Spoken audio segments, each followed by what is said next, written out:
ഒരു നേരം തൊഴുതു മടങ്ങുമ്പോൾ തോന്നും ഒരു വട്ടം കൂടി തൊഴേണമെന്ന്.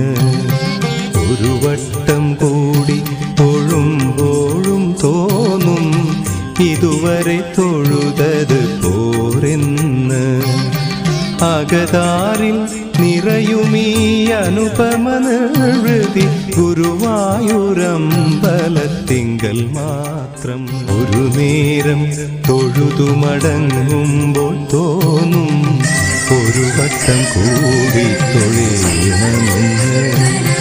ഒരു വട്ടം കൂടി തൊഴുമ്പോഴും തോന്നും ഇതുവരെ തൊഴുതത് പോരെന്ന്. അകതാരിൽ നിറയുമീ അനുപമ നിർവൃതി ഗുരുവായൂരമ്പലത്തിങ്കൽ മാത്രം.